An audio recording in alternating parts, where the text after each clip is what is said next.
పులివెందుల కోట ఈ పేరు వినగానే ఒకప్పుడు శౌర్యానికి వైభవానికి ప్రతీకగా నిలిచిన ఒక అద్భుతమైన నిర్మాణం గుర్తొస్తోంది. కాని ఇప్పుడు అదే గోడల మధ్య పగ, ప్రతీకారంతో రగిలిపోతున్న ఒక వీరుడి ఆత్మ బందీగా ఉంది. ఈరోజు మనం ఆ ఆత్మకథ గురించే తెలుసుకోబోతున్నాం. పగటిపూట చూస్తే ఎంతో నిశ్శబ్దంగా గంభీరంగా కనిపిస్తోంది కోట. కాని రాత్రి అయిందంటే చాలు తనలో దాచుకున్న భయంకరమైన రహస్యాల్ని ఒక్కొక్కటిగా బయటపెడుతోంది. ఇది కాలంతో పాటు ప్రయాణిస్తున్న ఒక శాపం కథ. సరే, ఇంకెందుకు ఆలస్యం, ఆ కోట గోడల మధ్య చిక్కుకుపోయిన ఆ ఆత్మకథలోకి ప్రయాణిద్దాం. న్యాయం కోసం శతాబ్దాలుగా ఎదురుచూస్తున్న పులివెందుల కోట దెయ్యం గాథ ఇది. మన కథలో మొదటి భాగం, శపించబడిన కోట. ప్రతి శాపం వెనుక ఒక కథ ఉంటుంది గదా. మరి ఈ కోటకు ఆ శాపం ఎలా తగిలింది? ఆ భయంకరమైన కథ మూలాల్లోకి వెళ్ళి ఆ చీకటి గతాన్ని తవ్వితీద్దాం రండి. ఈ కథ మనల్ని ఒక 300 సంవత్సరాలు వెనక్కి తీసుకెళ్తుంది. ఆ రోజుల్లో పులివెందుల కోట కీర్తి ప్రతిష్టలతో వెలసిల్లుతోంది. మరి ఆ కోట రక్షణ బాధ్యతలను ఒక సాటి లేని వీరుడు, సేనాధిపతిగా చూసుకునేవాడు. అతని పేరే వీరభద్ర. అతని శౌర్యం గురించి చుట్టుపక్కల రాజ్యాలు కూడా మాట్లాడుకునేవి. కాని అతని జీవితం ఎంత వీరోచితంగా సాగిందో అయ్యో పాపం, అతని మరణం అంతకంటే ఘోరంగా ఒక పెద్ద నమ్మకద్రోహంతో ముగిసింది.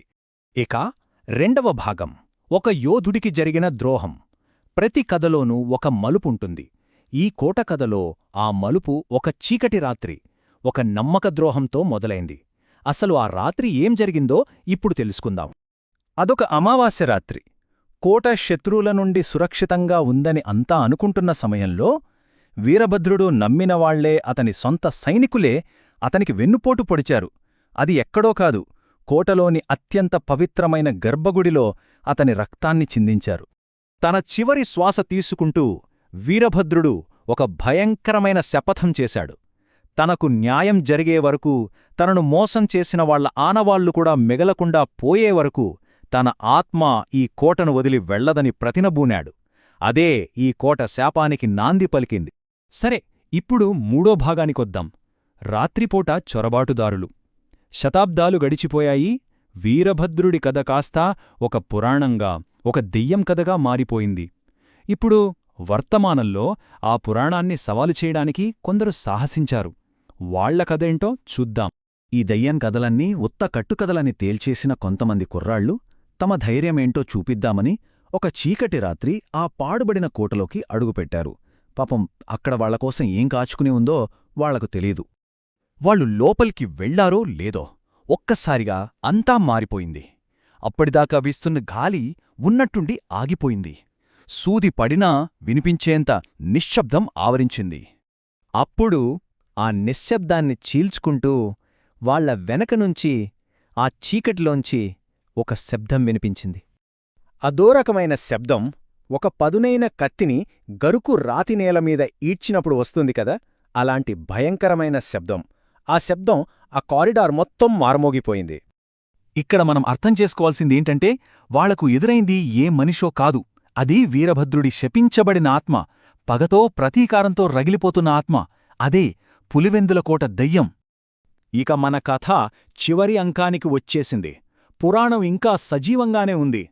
ఆ రాత్రి ఆ యువకులకు ఎదురైన భయానక అనుభవం ఆ కోట పురాణాన్ని మళ్లీ సజీవం చేసింది.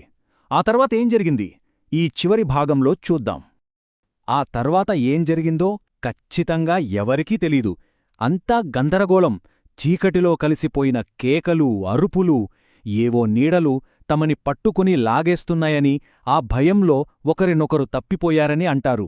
కాని ఒక్కటైతే నిజం, ఆ రోజు రాత్రి కోటలోకి వెళ్లినవాళ్లలో అందరూ ప్రాణాలతో బయటకు తిరిగి రాలేదు.